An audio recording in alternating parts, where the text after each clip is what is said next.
Recently, Supreme Master Ching Hai graciously allowed our association members to gather for an international seminar. It was a joyous occasion as Master and disciples reunited to meditate and pray for peace. During her visit to meet with our association members, Supreme Master Ching Hai also spoke of the teachings of past masters and answered the spiritual questions of fellow initiates. Throughout the ages, compassionate enlightened masters have urged people to surrender to the greater universal power by seeking the divine within, from which all other goodness and happiness follow.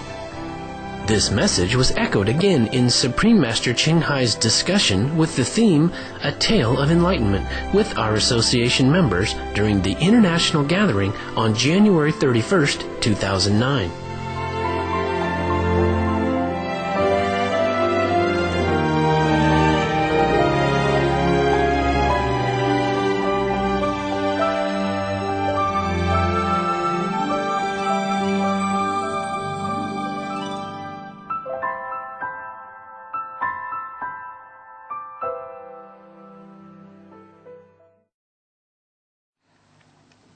Now, they have found the fountain of life. They flew on the magical staff together. See, they arrived instantly with the magical staff. And they drank the water. And then they recited some magic mantra to see who needs their service the most at the time, who is the most in trouble, who is the most in need of their help. So in the mirror they look. They saw a man who was dying. He lived very far away from where they are. But yeah, no problem, they have magic staff, right? They just mount it on the magical staff, and then in an instant, just an instant, they immediately arrive at the house of the needy man. The man opened the door, but it's not the sick man, yeah? And the 4 Muslim dervishes say to his doorkeeper, "We are magical, famous healers. Your master of the house is sick, we understand. So we want to come in and cure him." Of course, the master of the house heard that, so he invited them in. Oh, but as soon as this man saw the 4 dervishes, his sickness became worse, like he has been hit by a stroke or seizure. Ooh. So, immediately, he ordered his servant to throw them out. Who wouldn't? Huh? Would you? Somebody come and say, "Oh, he come to heal you," and when you saw them, you become worse. Your illness become aggravated. Wouldn't you throw them out? Yes. While they're being kicked out, the servant explained to the 4 monks that, the patient, the master of the house, he doesn't like Muslim. Yeah, he hate the dervishes. So now they came out, they put the hood on their head. Yeah. So they changed themselves into some different appearance, 4 completely different healers, so that the patient would feel more at ease and safe and accept their presence. Yeah, so of course, when they come in different appearances, and 4 different persons altogether have nothing to do with the previous 4 Muslims that had been kicked out. And the man accepted them, trusted them, because they appear in some form that the patient would trust. Maybe the same religious order, yes, maybe same social status, yes, same clothing, or perhaps same hairdo, or even same high heels, who knows? Or same umbrella. All right, so the master of the house, namely the patient, accepted them. trusted them because they looked like what he expected and looked like the ones that he is familiar with or would trust. Yeah, looked like trustworthy people. So he took the medicine from them. And as soon as he took something from this magical cup, he felt ever so better. Never felt so good in his life. Now, because this master of the house, the patient, he's a very rich man. After he was healed, he rewarded them with a beautiful house so that they can settle down. So they continue to stay in this house, yes, and every day they go out to different places and healing people, helping people, whoever is in need and whoever accepts them. And so in this manner they are serving mankind in different places, in different ways. One day, 3 of the dervishes went out, yes, and only the one with the magic cup stays at home. And then suddenly the soldiers came to their house and arrested him, the one with the cup. He was very afraid, yes, to know what happened, but it turns out that it was nothing to worry about, because the king of that country had heard of their magical power. So he wants to take this man to the court in order to heal his daughter. Yes, his daughter is sick, that's all. Because she has a very strange illness that no other doctors can heal her. Now, he offered her some normal medicine that she has already been taking, but he put it in the magical cup. It didn't work because he forgot to look into the magic mirror. Maybe he didn't change himself to suit the taste of the princess. Maybe he looked too ugly. Yeah, and the princess feel worse. Maybe the princess was in love with some handsome guy. And this man looked like the worst of all the guys that she have made, make her sickness worse, hopeless. Oh, terrible. Because the medicine did not work, even though he put it in the magic cup. The king ordered him to be nailed on the wall. Oh, that's terrible. If cannot cure, why nail people? Huh? What for? Just throw him out, that's it, right? Well, it happened, even sometimes the most famous doctor cannot always cure a person when that disease is incurable, right? It happens, yes. So I don't know why this king is so fanatic and bad. Anything at all, just kill people. Anything at all, nail people. Yeah? Terrible. The dervish monk, of course, tried to explain to the king that maybe he has lacked some time and some consultation and some special ingredients. So please let him have a little bit more time so that he can come back and cure the princess. But the king, hot temper, very dictative. He doesn't believe it and thinking that the dervish tried to buy time so that he can escape. Oh dear. So now he is on the verge of being executed. Yes. And the other 3 monks came home and they didn't see him anywhere. So immediately they looked into the magic mirror to see where their friend is.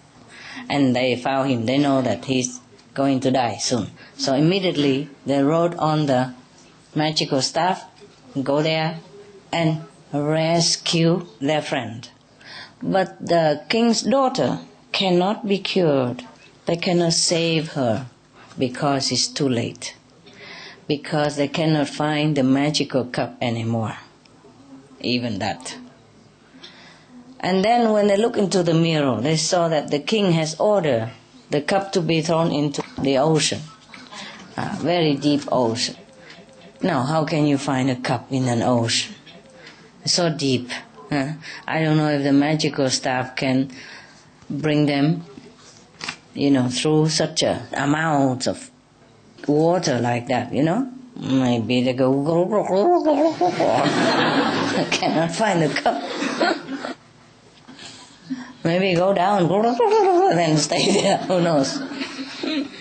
But let's see what's going on. The deepest ocean in the world is where the cup is. Yeah, that's where the king ordered to be thrown into. What kind of king is this? Must be the king of devil, king of Maya. These stories are always symbolic. The magic cup is what? Enlightenment, no? Yeah. And the deepest ocean is what? All of our trouble, sorrow, obstruction, that we can hardly get out. Even though we know where it is, we couldn't find. Yes. So, even though they have a magic staff and magic hut and magic mirror, it took them 1,000 years to recover the cup. No wonder. Probably they have to pump all the ocean water out. Or at least not so deep, even with magical staff. Go down in such a speed. Even then, if you go in the water, you right? It's so deep like that, It's not like you swim on the surface even. If it's on the surface, you can swim. However long it takes you, you can float, you can swim, and you're okay. But if you have to dive into deep ocean like that, and the old time they don't have any instrument like now, I'm sure they look all the way down. Not to talk about look all the way up as well. When somebody throws something in the ocean, it doesn't just stay like that and may be easy for you to find, no? Probably by the weight of it, it will sink into the depth of the mud or the sand, or maybe it's stuck in some cavern in the ocean, between the corals and between the octopus tentacles or whatever, or maybe the octopus was holding it. Yeah, and it's very difficult to get it from the octopus because they just stuck into the cup. No, you know that. Okay. Well, I just imagine all kind of thing could happen. In the deepest depths of the ocean, everything could happen, right? Yeah.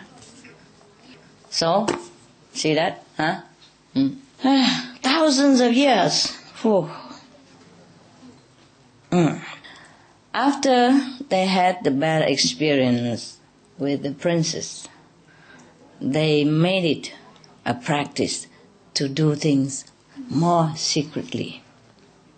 Whatever they do, they will make it look very logical, like a simple medical method or something like that. Logical, explicable way. Like if they use a cup, they would probably put some, aspirin or something in it and say, you see this medicine? Yeah, it's been known to cure so and so sickness, including headache. So if you take this, after a few hours, you will be better. Yeah. So everybody believe, of course the medicine is good, yeah? Do you understand the story? Understood. Good boy, good girl. Now, you see, this is just a parable, like Jesus often told stories to make example, to make a symbol of the point that he wanted to drive home. The cup is like the enlightenment, yes? Difficult to find, yes. Although you know where it is, it's not like you don't know, and it's obvious, but it's difficult to find. Where there are obstruction, the social preconceived idea about what enlightenment should be, established orders, maybe of religious belief, maybe of tradition, maybe of anything. Isn't that a pity? What is so obvious to us, we can see it with a magical mirror, for many people, is something so mysterious, so inaccessible, so impossible. There's nothing really. It's yours. You have it. All you do is just get in touch with it. And then you have everything else. And then all your worry, your anxiety, yes, your trouble will disappear. Trouble, anxieties, worries, they are also diseases. Yes? And sometimes because of worry, anxieties, it manifested into the physical body. It becomes a real, physical disease. It begins first in the mind, yeah? Somewhere in our thought, in our pattern of thinking. They call it stress sometimes. I'm so stressed out, I freak out. Something like that.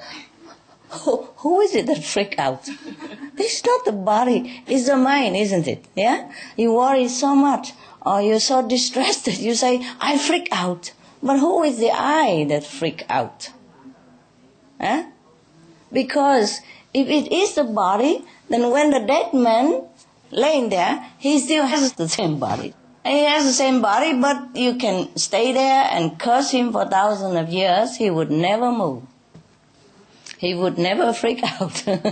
He would never stress out. That's what it is. So it is the mind that stresses itself out, or it freaks itself out. So whatever it is, it's all from the thinking first, right? Yes. It's very difficult to control that, even though we understand that. Have nothing to do with my body. Okay, you can continue worry, I go eat, I go drink, I go meditate. Difficult, huh? Difficult to say, I don't care about you. I just go meditate. I just go pray, I just go listen to music, I just go dancing. Very difficult, isn't it? Yes, difficult. Okay, sometimes people think, I go dancing and I forget the problem. They might forget for a few moments, few hours, and when they come back, the problem is still there, right? Again. The same. Nothing changed.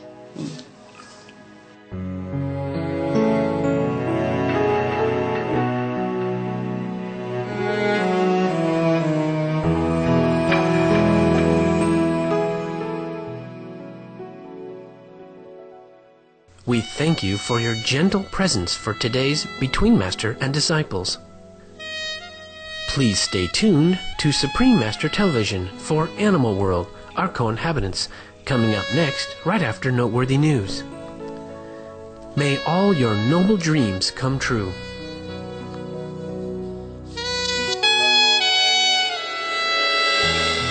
For more details, please visit www.suprememastertv.com/BMD.